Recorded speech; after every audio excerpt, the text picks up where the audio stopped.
Hey everybody, welcome back to the channel. There hasn't been a ton going on in the games industry, at least not a ton that I really wanted to talk about, but thanks to the recommendation of a viewer called Calorex, I finally built up the energy to do a video that I've been putting off for way too long, and so today we're going to talk about Tencent. So let's get into it. So you might at this point be asking, what is Tencent? And that's exactly the reason why I wanted to make this video, because whenever a story came up in the news involving Tencent and I tried to talk about them to my friends or my family or whoever, none of them seemed to know who Tencent was. And that's extremely troubling because Tencent is one of the singular most powerful companies on the face of the planet. They are the very definition of a mega corporation, and they have their fingers in just about everything. But to really dig into what this company is and why I think we should probably be concerned about them, we're going to have to go all the way back to the beginning, to 1998, when Tencent was originally founded by a group of individuals, but most notably Pony Ma Huateng. Although he built the headquarters in mainland China, the company was officially located in the Cayman Islands because, of course, they are a very well-known tax haven, and that saves corporations a ton of money to not have to pay, taxes and support the country that they operate out of.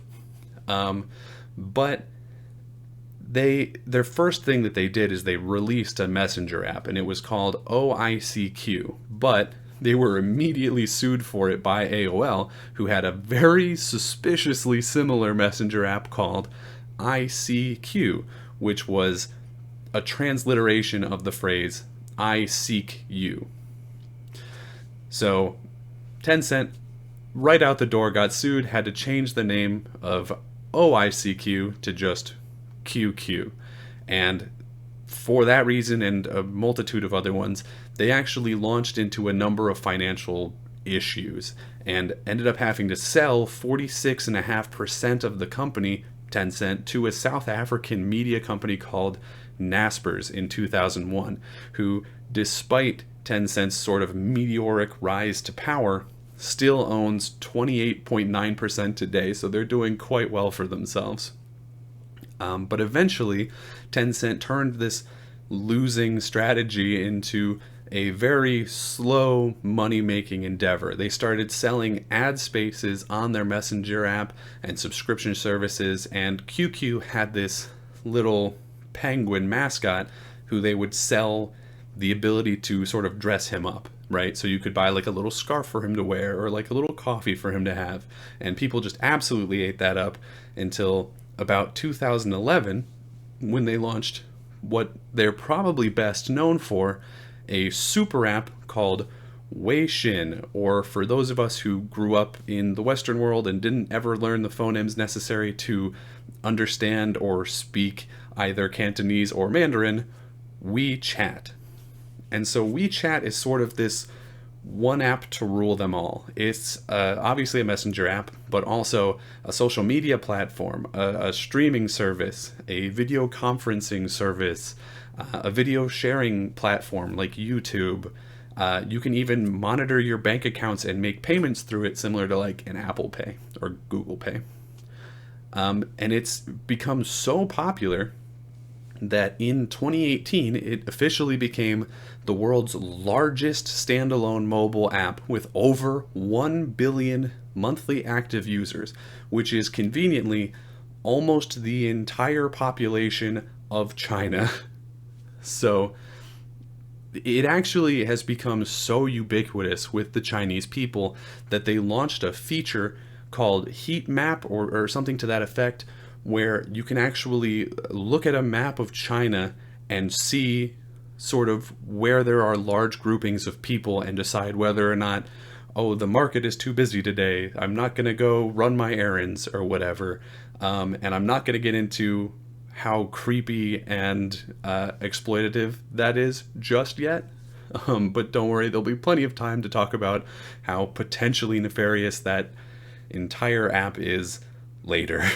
But Daniel, you charismatic stallion, you didn't but should have said, you primarily run a channel about video games. What does this messenger app company have to do with that? And let me tell you, more than you or I would think, and definitely more than we would hope, because since 2012, Tencent has been investing in or outright buying an insane amount of companies, from ones outside of gaming that probably everyone here has heard of, including Snapchat, who they own 12% of, Tesla, Reddit, Spotify, Discord, and Universal Music, which is one of the singular largest record labels in America. They own a percentage of every single one of those.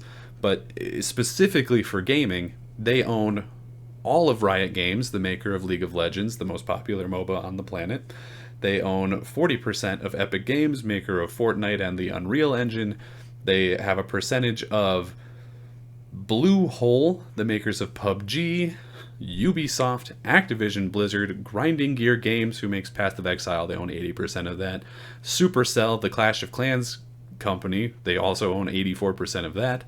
Don't Nod, who makes the amazing Life is Strange games, they own a percentage of Platinum Games, Paradox Interactive, Fat Shark, Funcom, and probably a dozen or more other smaller companies that I couldn't find, or are mobile developers that I had never heard of before, but I'm sure make plenty of money.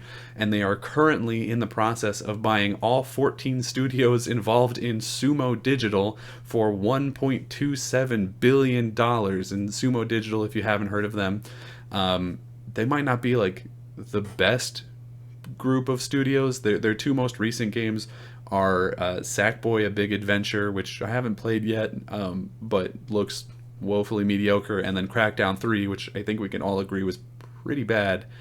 But regardless, that means that Tencent makes money off of every single World of Warcraft subscription.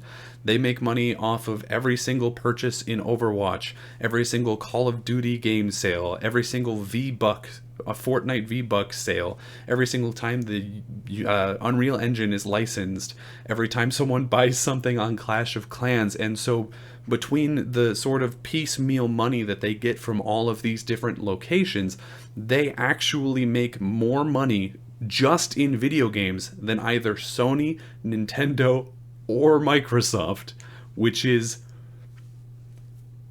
a little troubling, to say the least.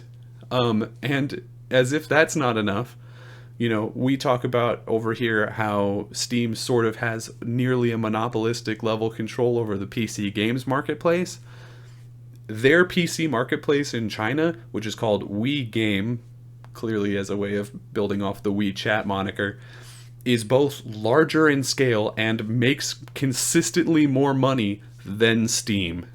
So Tencent is a huge factor in the games industry, despite the fact that most people do not know that they exist. So now it's time to talk about why Tencent is such a problem. And the root of that, I feel, is because of the nature of how it came to be. Tencent was able to sort of grow and flourish in the world's singular largest market, China, without really any competition or oversight. If you don't know, which you probably don't because Chinese business politics is probably not something you're interested in, but there are three super corporations in China, and they are Baidu, Alibaba, and Tencent. They are jointly known as BAT, and they run a huge chunk of China because all three of them have monopolistic level control over conveniently very different sectors. Wonder how that worked out. Couldn't have been collusion. And if a foreign company wants to come into China, say PlayStation, which of course they want to do because, like I said, China is the single largest market on the planet with 1 billion people, they have to partner with an existing Chinese company.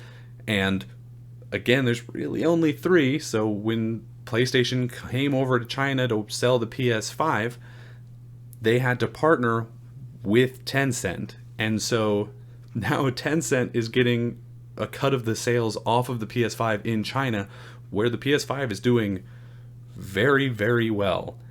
And remember how I was talking about that heat map feature earlier?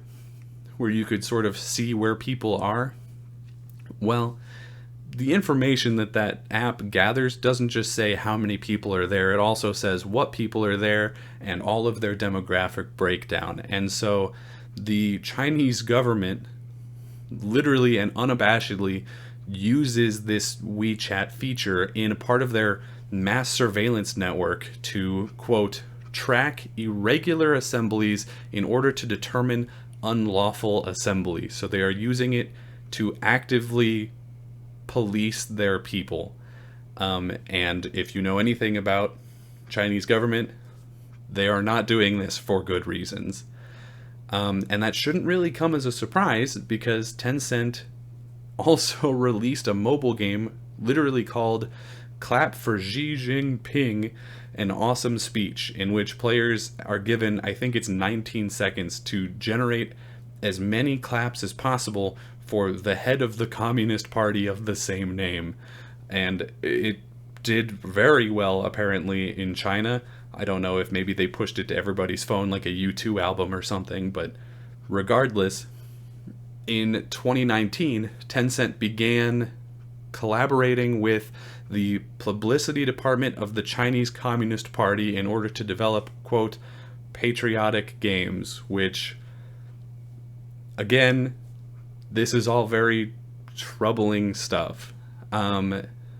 Because this last year, 2020, it was reported multiple times that WeChat was actively censoring posts that were speaking about the coronavirus, especially those that negatively reflected the response or action of the Chinese government. So, Tencent is not just a Chinese company, they are kind of part of the Chinese government, because when they were founded, they were actually sort of funded by a group of venture capitalists, and some of those venture capitalists were the Chinese Communist Party.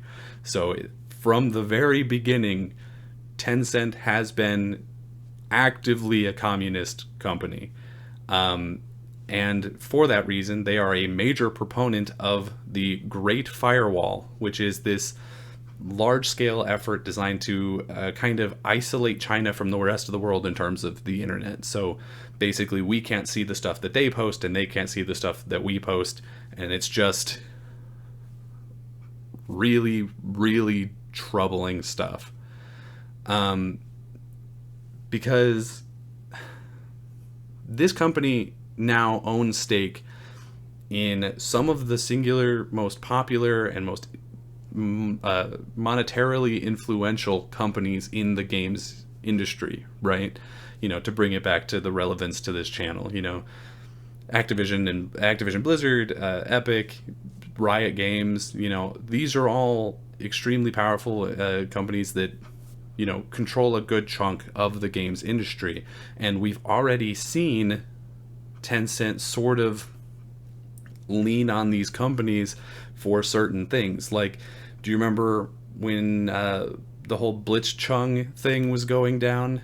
The controversy wherein Blizzard banned user Blitzchung, Hearthstone player Blitzchung, for voicing support of democracy in China.